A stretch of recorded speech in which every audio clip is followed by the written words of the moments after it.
gan gi ak Chérif Cheikh Tidiane yaakaar naa mun nañ soobu nag ci waxtaan bi monsieur le maire namoon nañu ko. waaw monsieur Talla Sylla namoon nañu ko ñu am mbégte dalal ko ci plateau bi monsieur le maire bala ñoo dugg sax ci waxtaan wi fi barke terminé mooy situation Côte d'Ivoire homme politique nga yàgg xeex également ci mbirum mandat ak yu ni mel Mali googu sax nga xamante jege na Côte d'Ivoire daanaka defoon nga fa genre exil dundoon fayaat noo dundee situation bi ak ndax Ouattara day nekk candidat am déet.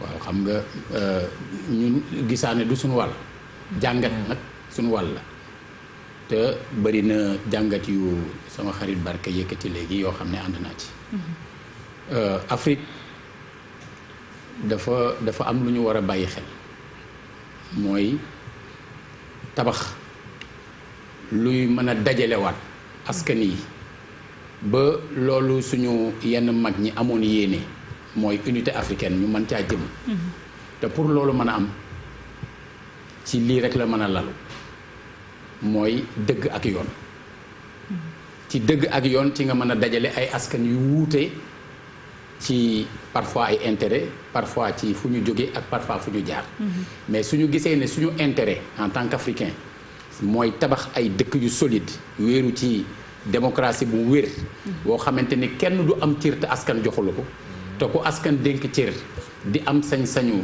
di la saytu di la contrôler di la teg ci yoon je pense que tant que teguñu loolu Afrique boobu ñu bëgg du am te bu boobaa dañuy néew doole ci kanamu européen ci kanamu américain ak ci kanamu ñeneen ñoo xam ne ay intérêt kese ci la ñu lalu di ci dox te bu ñu sañoon ñoom bis bu ne ci suñu kaw la ñuy dox pour loolu dakk nag faw njiit yi comme askan yi comme ñi ne ci diggante bi jiital li nga xam ne mooy intérêt wu Afrique. léegi nag ci Thiès googu nga jógee ba ki démb taw na fa ci weekend bi mbaa ay yàqu-yàqu amu ak démb yëpp day am na day am toujours ay yàqu-yàqu déjà démb rek foudre bi rey na fa nit. dënd bi ci dënd bi ci ay nit ñoo xam ne dañ doon football ci benn terrain ci quartier wu Silma ñuy ñaan suñu borom teeru ko te teeral ko. lu waral loolu xanaa paratonnerre yi doyul. waaw waaye nag xam nga paratonnerre moom lu ma am dina am fu dënu daal te foofa bokk na ci quartier yi gën a féete ci biti. Silma booy génn Thiès la. Jëm yoonu Noto ak Tasset. ci terrain la woon aussi. bu yaatu xanaa kay jamono mbas la ñu nekk waxoon nañ nit ñi aussi ñu bàyyi. moytu yenn yi. ci jamono biñ toll rawati nañu nekk ci nawet. bàyyi xel loolu aussi farata la. en parlant de nawet mbaa assainissement bi foofu jaar na yoon. alors dañuy gërëm waa ONAS puisque jamono yi ci liggéeyu ville bi am na liggéey boo xam ne ñu ngi koy def ak ñoom am na quartier yoo xam ne amoon nañu ay jafe-jafe foofu tamit Promoville am na lu ñu ciy jàppale.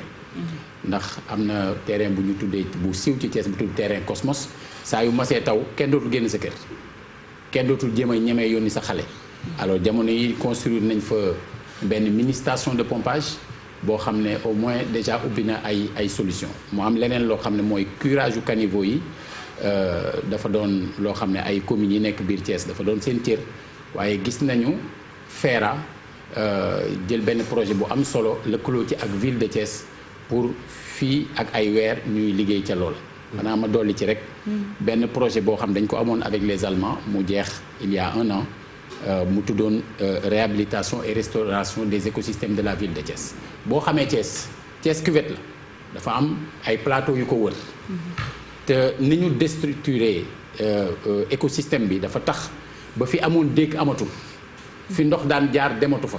léegi ndox yooyu yëpp dañuy rogalaat ñëw dugg si ci biir dëkk bi di nga toog sax dëkk bi tawul ndox mi di ñëw parce que foofu lay jóge liggéey bi nga xam moom laa def ak Allemagne nag mooy kar ndox mi ci plateau yi c'est-à-dire au lieu di intervenir ci biir ville bi. kar ndox yi mbudde waaw mais nañ ko defee mooy dañ def ay ouvrage creusé ay ouvrage pierreux def liggéey boo xamante ne permettre nañu ñu wëlbatiwaat ndox mi mu jëmaat ci fañ ko gën a soxlaa muy ci tool yi. nga xam ne liy dugg tey ji ci dëkk bi. dana wàññeeku maintenant liy dugg ci dëkk bi mooy liy wàcc ci biir dëkk bi mais la doon jóge moom ci plateau yi di dugg ci dëkk bi fexe nañu ba duggatul ci dëkk bi loolu nag wàññi na au moins pression bi.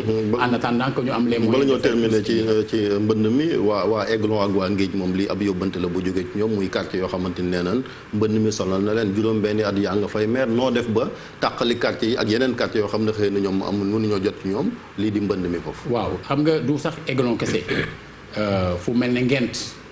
zone la boo xam ne non édificandi la nit ñi waruñu woon bàyyi kenn mu dëkk foofu mais def nañ ko. tey jii ku ko def te non mi ngi fi woon fekk nañ Ngent yàgg na. vraiment donc ñu bëri ñoo ci am responsabilité c'est des responsabilités partagées du ma cibler kenn. parce que Ngent bañ fa dëkkee yàgg na tey jii nag avec le ministère de l'urbanisme am na benn liggéey boo xamante ni ñi ngi koy def ci zone ZAC bi am na benn zone de recasement actuellement il y a plus de 200 logements yoo xam ne qui sont en construction te liñ fa bëgg a def mooy fexe ba reloger ñi nga xam ne ñoo nekk ci zone yi nga xam ne ala kulli al kenn mënu leen a récupérer maintenant pour lu jëm ci Aiglon bu ku miin Thiès da ngay xam ne dafa am ci zone centre ville bi yëpp loo xam ne souterrain la alors dafa am ay travaux yoo xam ne dañu fat foo xam ne ndox mi dafa doon jaar donc il est essentiel que ci dans le cadre du plan de développement de la ville yenn yi nga xam ne ñun mébét nañ ko ñu trouver les moyens pour fattarñi yooyu et pour nga def ko nag du lu ndaw dañu am 2 dallos qui sont à Thiès benn bi nekk fu ñuy wax Jules Sagna ci suufraay bi beneen bi nekk Sampaate ci suufraay bi dallos yooyu bañ leen di defar dafa am quantité ndox bu daan ñëw ak vitesse bi mu daan duggee ci dëkk bi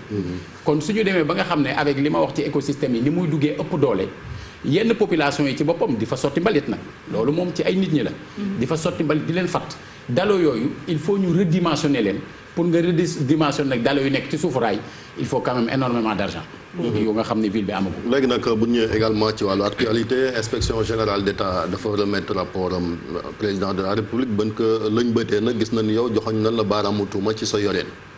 loolu amul même si weddi na. non loolu amul. loolu amul wax nga ko vérificateur yi. dafa loolu amul xam nga manipulation lu doy waar la y a 2 problèmes qui se posent benn bi c'est un problème légal beneen bi problème moral et politique ñaar yooyu benn la. problème légal bi mooy lan mooy suñ la joxee rapport IGE dañuy def ne c'est un rapport secret. maanaam balaa nga ubbi dugg ci bi sax dañ ciy bind ne ku ko téye rek laa wax waxuma ubbi waxuma xool waxuma siiwal mais téye te amoo ci sañ-sañ c'est-à-dire dañ la war a yóbbu ci yoon pour atteinte à la sûreté de l'État rapport boobu concernait la ville de Thiès juróom-ñett la woon. benn bi président moo ko yor. benn bi premier ministre de l'époque benn bi ministre de la gouvernance territoriale. benn bi préfet de Thiès benn bi maire de la ville ñaar yi les 2 vérificateurs yi ñëwoon benn bi IGE pour documentation. yor naa ko depuis 2016. rapport bi ça porte sur la période 2011-2015. ñun ñu ngi ñu fal. fin juillet 2014. 2014. xam nga kon ñiy ñëw di def vérification du woon pour ñun. c'est ça qu'il faut d'abord dire. mais laal nga ci. non may ma ñëw rek xam nga comme dafa doon lu sérieux il faut ñu bañ ko sorxo. bi ñuy ñëw di def vérification mooy jamono bi ma defee 9 weer hôpital donc seen première ñëw gis ñu ak man ñu ñëw fekk fa sama première adjointe ak équipe ba fa nekk mais xam nga ñoom bu ñu liggéeyee ba pare dañuy def pré-rapport après dañuy ñëwaat mais bu ñuy ñëwaat fekk nañ ma fa bi ñu dikkee pour li ma concerné man dañu wax ne mooy seen constatation numéro 20 ñu ni gis nañu ci budget bi ñuy continuer di ci bind lu jëm ci dépense fourniture scolaire ak secours aux indigents. mooy ndimbal yi. waaw loo xam nga loolu la ñu bind. ñu ni te loolu bokkatul ci compétence ville man leen loolu seen gis-gis la yéen. ànduma ci loolu. man leen acte 3 de la décentralisation ñun ñoo ko jëkk a pratiquer. ndax ci ñun la entrée en vigueur. li ngeen ci xam lañ ci xam amul une tradition wala ay procédures yu ñu consolider yu am yu wér ne nii la du nii da ngeen am gis-gis ci jàngat d'ailleurs dañ ne selon les dispositions lim ay articles. ma ni leen yéen da ngeen wax ne commune moo koy def ville waru ko def mais da ngeen fàtte ñetti yëf. benn mooy article 167 du code mooy définir lan mooy ville. Une ville peut être instituée par décret pour mutualiser les compétences de plusieurs communes qui présentent une homogénéité territoriale. mais loolu lu tax bàyyee ko monsieur le maire loolu da nga koy bàyyee ak ñetti communes yeneen ñetti communes yow ville bu mag bi nga yore amoo compétence ngir joxe ndimbal lu tax nga koy def xam nga suñ la tuumaalee suba da ngay am soxla leeral surtout nag bu dul dëkk mais dañuy relance may ma ñëw rek may ma rek ma ñëw s'il vous plaît ci point boobu alors ma ni leen dernier alinéa wu article boobu xam lu mu wax la ville a le statut de commune nga ñëw article 171 ñuy wax lan mooy rôle maire dañ ci boole ne ba muy tëj ne d'une manière générale d'exécuter les décisions du conseil ñetteel bi article 187 dernier alinéa en tout ce qui n'est pas contraire au présent chapitre muy chapitre 5 dispositions relatives à la ville ñu ni les dispositions relatives aux communes sont applicables à la ville loolu laa leen wax ma ni leen tey yéen da ngeen ne préfet parce que ça s'adresse au préfet aussi bul approuver ci budget bu am dépense ne relevant pas des compétences de la ville. mi ngi koy def ba léegi préfet. non dama ni ñoom ci rapport boobu loolu lañ bind d'abord avant d'en arriver au maire. c'est-à-dire dañ ne préfet bul approuver ci budget bu ñu bind loolu wëlbatiku ne maire bul engagé ci dépense bu relevé wul ci compétence ville wëlbatiku ne receveur bul fayeti dépense bu bokkul ci compétence ville. ça veut dire que l'affaire ne cible pas Talla Sylla intuitif personnel benn quand nous votions le budget bi ñuy voté budget bi mais budget bi bu ko maire proposé mais conseil bi moo ko voté ça veut dire que le conseil pensait comme moi que loolu ça entre dans le cadre de nos prérogatives.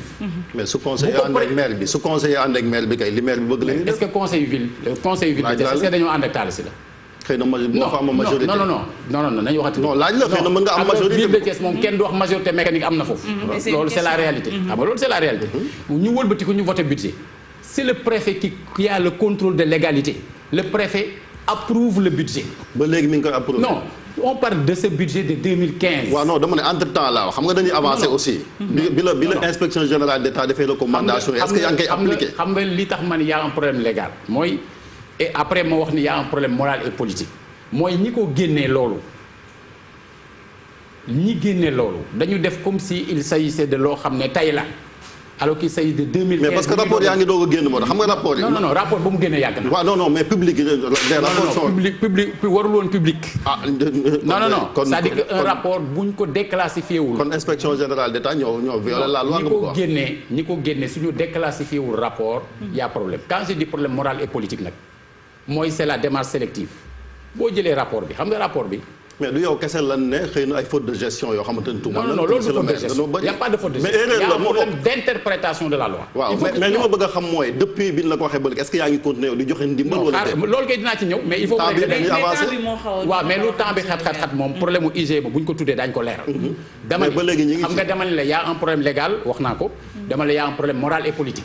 le problème moral et politique mooy lan rapport dafay wax ne lii président lañ ko la moo ko war a def bi ñu gisee li moom rek moo am saafara bi lii ministre moo am saafara bi lii préfet moo am saafara bi lii maire lii receveur mais benn la ñu wax ne président yow lii yaa yor saafara bi mooy lan dañ ne faire traduire devant la chambre de discipline financière de la Cour des comptes pour simulacre de consultation dans le but évident d'enrichir des fournisseurs les personnes dont les noms suivent muy ñi ma fa jiitu woon ñoom te kenn tuddul lool y a problème.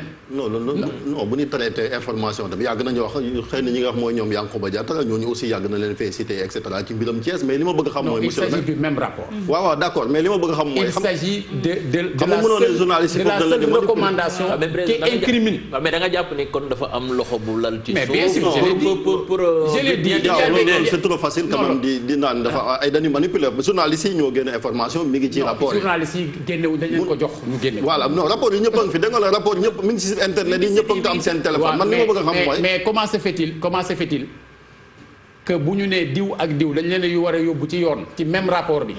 que personne n'en parle. yow yaa leen fa jiitu lu tax ba nga ñëwee aussi ba nga def nga état des lieux maanaam bi nga ñëw ñi ngay wax noonu. waaw yaa leen succédé ca mairie ba. xanaa defoo état des lieux bu dee dafa am ay manquements yoo ci gis bu fekkee ne da ngay saisir. bu fekkee ne doon nga suivre liy xew Thiès ba jotele ma ak ñi ma doon àndal ci biir Thiès di nga xam ne. la ma ca war a wax naa ko. mais boo nekkee maire ñoo tax de ñoo la jàppale de monsieur le maire yaa ngi fàttali loolu. xam nga nit bu fekkee ne dafa am lu xew. da nga koy xam doog ci wax. bëri na dafa mel ne ñu ngi fii Dakar tey jii 2009 dafa am alliance Khalifa Sall nekk maire parce que ci biir alliance bi. moom lañ tànn mu nekk maire. 2014 mu am alliance ànd defar Thiès réew mi bokk ci PDS bokk ci bokk gis-gis bokk ci parti yu 15 organisations bokk ci ñun ñu bokk ci. ñu gagné ma nekk maire. mais Thiès bastion réew mi la Idrissa Seck xëy na moo la ko yombal moom moo tax nga nekk Thiès bastion wu kan la. ah mais saa yu ngeen fa demee élection c'est lui qui gagne. xam nga je veux pas être dans la politique politicienne et je veux pas revenir en arrière Thiès bastion waa Thiès la. mais waa Thiès ñoo koy wóolu. non jamono bu ñu toll. waa Thiès tànn nit. j'ai toujours dit et j'ai souvent interpellé le président Wade d'ailleurs bu mu daan def des efforts pour daaneel Idriss Seck je lui dis erreur bi ngay def mooy da ngay jël ay nit pour dem xeex ak Idriss Seck alors que du yow ak Idriss Seck yow ak waa Thiès la c'est-à-dire dès que nga def erreur présenter affaire chantier de Thiès. comme nga ni damaa jox Idriss Seck ne ko jëlal 2000 defal ma nangam nga jël 10 000. waa Thiès ne kon Ablaye Wade 2000 la ñu yéene Idi yéene ñu 10 000 yaa jël Thiès dugal ko ci loxo Idriss Seck. Et nous avons fait l'analyse de la situation parce que fa lañ dëkk nag te xam nañ ko. la ñu waroon def nañ ko. ba depuis 2014 ñu nekk maire Thiès. juboo nag ak waa Thiès. léegi voilà man réponse bi mais quand même réponse bi est-ce que yaa ngi continuer quand même mooy di aider nécessité yi IGE nee na nga bàyyi ko est-ce que yaa ngi koy continuer di ko def. xam nga je vous ai dit que IGE les vérificateurs je dis pas IGE j'ai dit les vérificateurs yi ñëwoon xam nga j'ai salué seen ñëw. puisque man xam naa lan mooy IGE. mais question bi. non loolu laay wax. dama ni non c'est important de le dire c'est-à-dire que IGE liggéeyam dafa am solo ngir dafay càmbar ngir aussi dafay joxe des orientations au-delà du fait que mën na incriminer nit day wax nañ def nii mu gën a baax. ci biir loolu j'ai salué le fait que IGE en notre début de gestion ñëw foofu parce que ça nous a permis.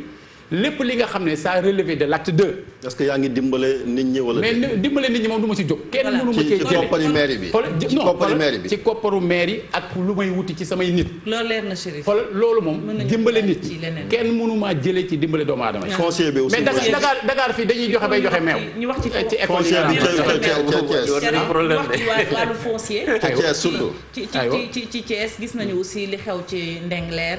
diggante baykat yi ak waa Sédiment mu mel ni coowul suuf aussi mi ngi lëmb réew mi foofu yéen en tant que maire jàngat bi nag. bon d'abord la première chose mooy bu dee wàllu Talla Sylla moom ñëpp xam nañ ko j'ai toujours dit suuf duma ci am lu sama bàmmeel ça c'est ma conviction.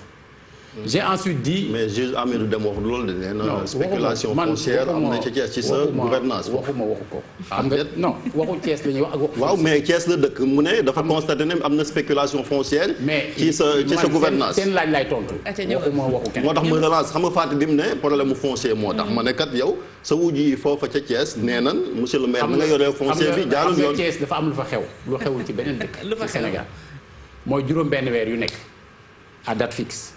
30 octobre 30 avril damay woote audience publique ci buntu mairie bi ça passe en direct sur l'ensemble des radios ñëpp ñëw ma def le bilan des 6 mois écoulés présenter li ma bëgg a def les 6 mois yi ñëw ne citoyen bu bëgg a jël parole association bu bëgg a jël parole jël ko nga wax donc muy kooku nga tudd muy keneen ku mu neex 12 éditions def nañ ko ci loolu te personne ci ñoom mësul taxaw foofu di wax. Les gens sont dans la politique. Les gens sont spéculation foncière bi amul. pas de spéculation foncière loolu man moom lay xeex foofu ci dëkk bi c'est-à-dire que tey mënuloo jóg nga ni nag du am nit koo xam ne du ne man jël nañu peut-être sama terrain du noonu et cetera mais dafa am lu ñu tuddee procédure de désaffectation réaffectation. xam nga tey dafay am ñoo xam ne dañuy am titre foncier xam nga loolu titre foncier la ñëpp xam nañ ko. mais dafa am ñoo xam ne état da leen a loué dañu am bail. mais dafa am ñoo xam ne dañuy jóg dañu soxla. terrain à usage d'habitation léegi bu fekkee dafa am lotissement ñu affecté leen terrain à usage d'habitation mais dañ leen di bindal ci kayit bi nee na gis nga ñaari at yi soo ko defarul sa am dañ koy nangu amoo droit tamit sedd ko amoo droit jaay ko mais mu am terrain yoo xam ne depuis 1985 yenn 1990 ñoo xam ne du woon titre foncier amul bail dañu leen ko affecté woon à usage d'habitation te dara newu fa nit ñi di fa sotti mbalit wala ay criminels di ko jël di ko def ay repères dañu leen di nangu parce que c'est légal c'est-à-dire que moment boobu sont les services déconcentrés de l'État comme yu jëm ci impôt et domaine cadastre ak urbanisme dañuy am commission bu ñuy teg pour recenser les terrains non mis en valeur et c'est le cas. ok léegi li Fatou seet beneen citoyen bu bëgg kër. ñu jox ko. léegi Ndingler bi parce que li tax mu intéressant mooy. foofu avant Ndingler Thiès tey dans le quartier dans les quartiers les 5 quartiers yi njëkk a am procédure de désaffectation réaffectation. bi ñu jëlee pour réaffecter lu ñu njëkk a def mooy quartier bu nekk ñu jël parcelle def ko maison de quartier ce qui n'existait pas.